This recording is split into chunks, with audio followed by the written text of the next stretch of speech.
Elizabeth E. Warren, Beto, Booker, oh my, oh my. That's what they wrote for me. That's kind of crazy.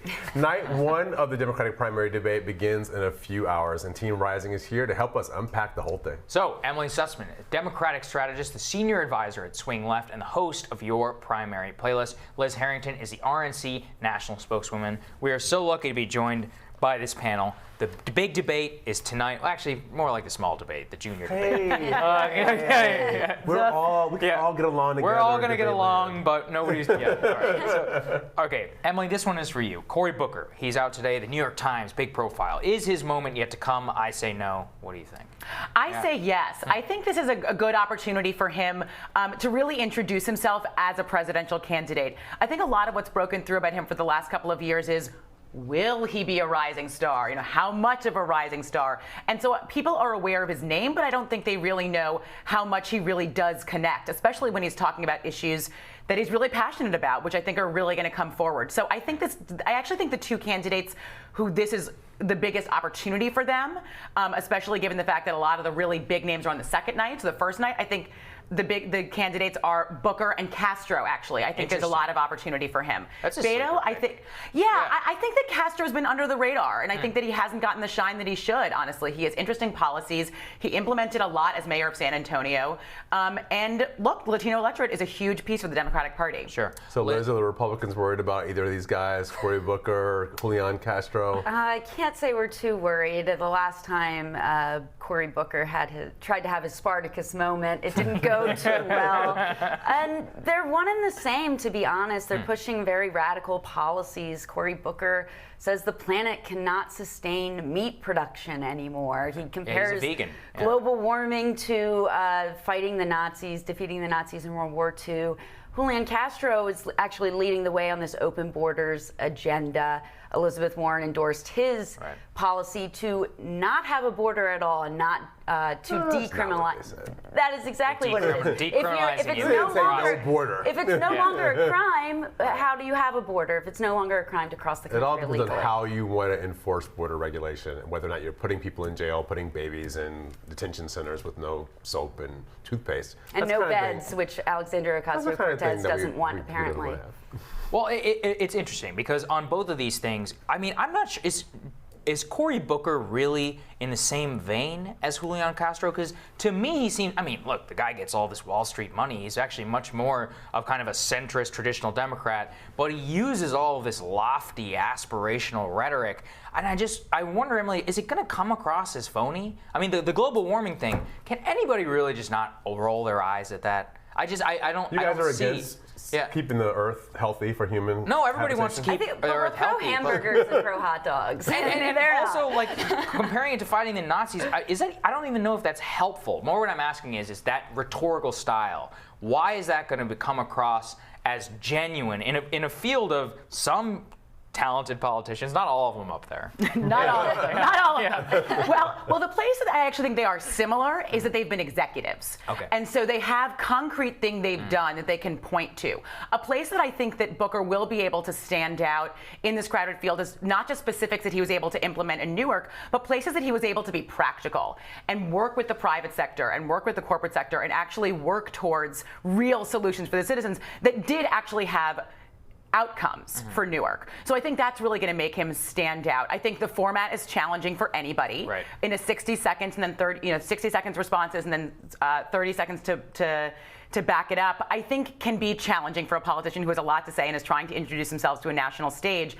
I think a lot of the language that Booker uses, the longer form, the flowery language, the place that it really connects and it is doing well is in retail politics, is on the ground when you have one-on-one conversations, and that's where he's doing well. I was in South Carolina last week, and I heard from a lot of people that Cory Booker has the best ground operation in the state of South Carolina. He's spending a lot of time down there. People say don't count him out. He is somebody to watch, and he could surprise people when it comes time for the South Carolina primary.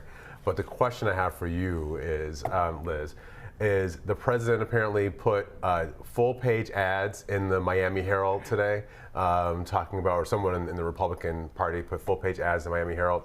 Does that mean the president's worried about what the Democrats are doing, that he feels like he's got to get into the conversation because people aren't talking about him and he's getting the heebie-jeebies? No, not at all. I think Florida is obviously a hugely important state, and that's why the president kicked off his campaign in Orlando last week.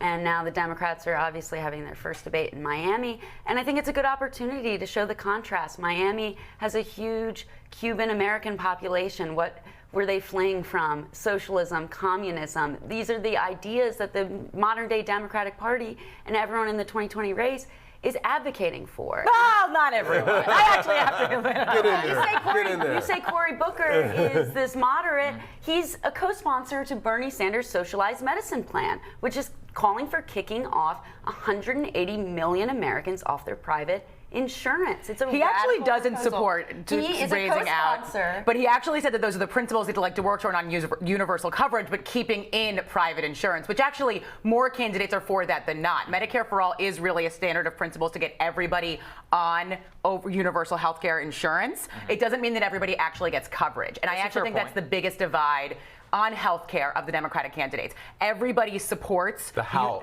It's the how. It's the how. We should talk about the other candidates, though. So we have Bill de Blasio, John Delaney, and Tulsi Gabbard. De Blasio, in particular, I really am curious to see how he handles this one, because he's kind of beclowned himself. I don't know if you saw this, the fake text messages between himself and his son, in which it was he was preparing for the debate by text. He was like, "Hello, son, this is your dad. How should I prepare for the debates?" The signs. Some people should stay off of social media, really. Yeah, there is such a thing as trying too hard. So many missteps in his particular campaign. I do wonder, though, the man is the mayor of one of the biggest cities in America. I think the biggest city in America. Yeah. How did he get elected by doing this? But B, is he going to, to your executive point, is he going to be able to shine whatsoever in this? Yeah, fix the New York City subway system. Right, Honestly, exactly. can you please just go back home and fix the New York City subway system? I almost think that his presence highlights what I think a lot of Democrats are feeling, which is there are Democrats in this race that have other opportunities to either continue their legacy at home or where they're currently elected, or be running for a different office that is going to be very key for Democrats, whether it's governor or Senate. Look, there's two people running from Texas in a very vulnerable Senate seat that actually could be a presidential swing state if there was a strong Democrat running at the top of the ticket. There actually are good Democrats in that race. I think MJ Hegar is an incredible candidate in the Senate race, so I don't want to belittle her in any way. But Bullock running in Montana, it only points out that that's the biggest thing I think de Blasio here's my highlights. prediction on this. I think this summer, it's the summer of love, is what I've been calling it in my Hill columns, right? Everybody's going to have a good time. Everybody enjoys. Anybody who's been out on the campaign trail knows it's fun to be on the campaign, especially in the summertime. You go to festivals and fairs, and take your kids out. The Iowa State Fair is coming up. But then what's going to happen is there'll be a fundraising deadline the end of September. Right. And we will see in that fundraising deadline who came to play and who's just playing.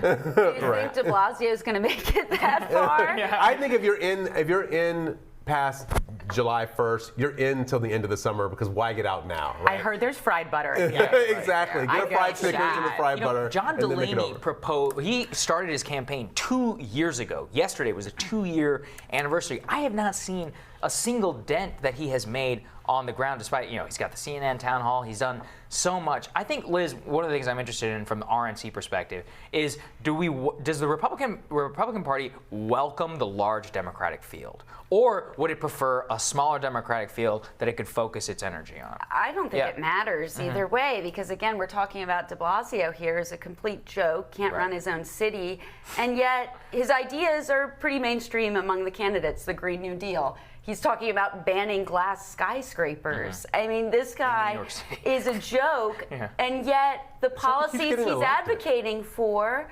are mainstream in the Democratic Party today. So I think it does not matter how many candidates are running. At the end of the day, there's going to be one, and they're going to have a lot of policies to answer for.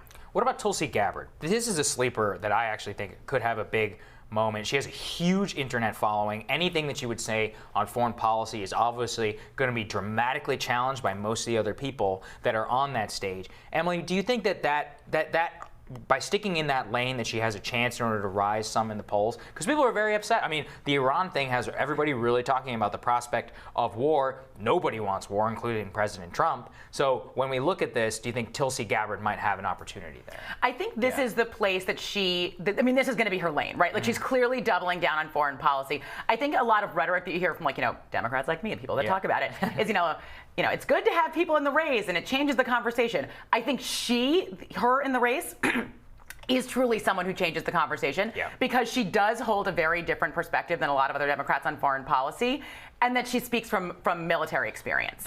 There are a lot of combat veterans, her being one of them, that are in this race. She is the only female combat veteran. I think it's great for the party that we do have a female combat veteran who is running for president.